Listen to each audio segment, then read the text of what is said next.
fields. 18 billion. Which nobody can explain how... Yet we have a state law office. You get, nobody can explain how it came about. And that has been a major concern in IEBC. And I know as we head towards 2027, that legal fee is going to double. Now, I said, allow me to take a different trajectory. When you look at the IT systems for IEBC, they are device specific. The infrastructure is inbuilt with the system. So when you have such a system whereby it is device specific, we all agree in any system after 5 years, it becomes unattainable because of issues of security and issue of our upgrades and how our technology is changed. After 5 years, it becomes obsolete? Of course, in any system, and I talked that as a professional in ICT, is that you need to upgrade. The only problem that we have in IEBC, it's like you have this phone. So the system comes as a device. So unlike now, instead of upgrading to put the new system, you have to do away with this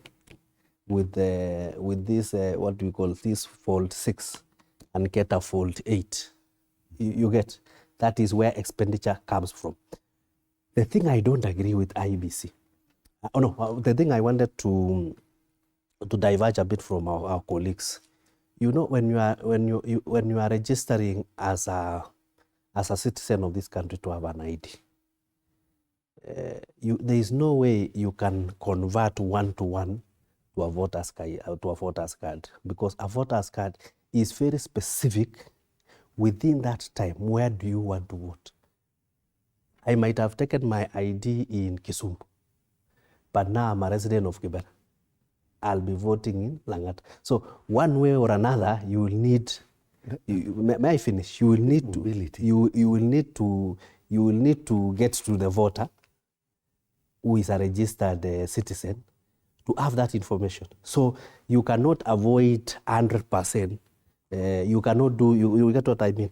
And where you are voting is very core to the integrity of the elections, because when we are registering voters of Soy, we want to know how many voters of Soy have registered to vote, because the issue of representation, we are in parliament to represent our people. So the issue of representation comes to one of the failures that IEBC have failed.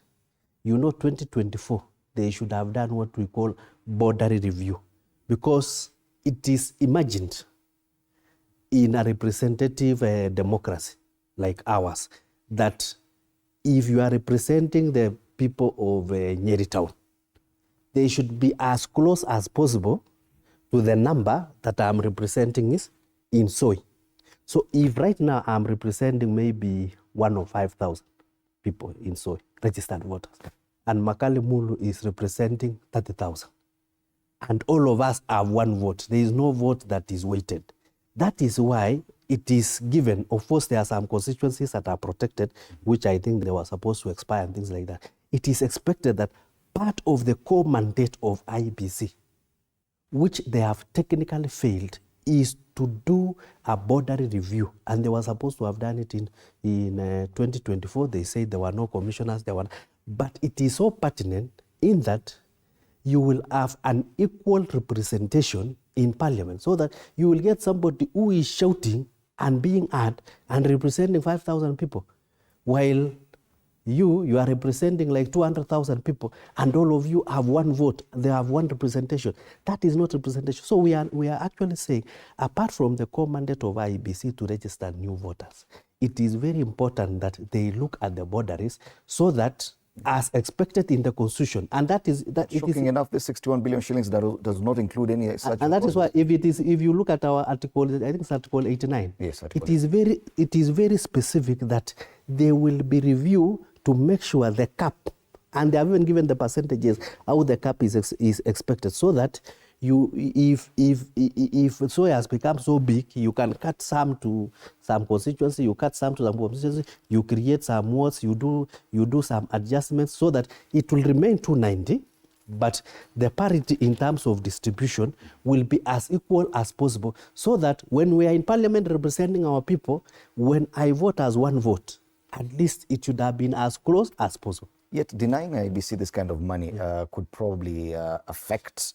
and you know we are very political. We're very political. I forgot one thing. Just very briefly. Yeah. To support IEBC, I know the cost might not reach 61, but if there is something that we need to get right as a country that is priceless, is to make sure we deliver fair elections that is accountable and is transparent and has integrity. Yes, and that one, many questions. May I finish? And that one, if for sure we have to pay 61 billion for us to make this country stable, does it mean that that's how it translates? That the more expensive, the fairer the election? You see, nobody in this country has any doubt, an iota of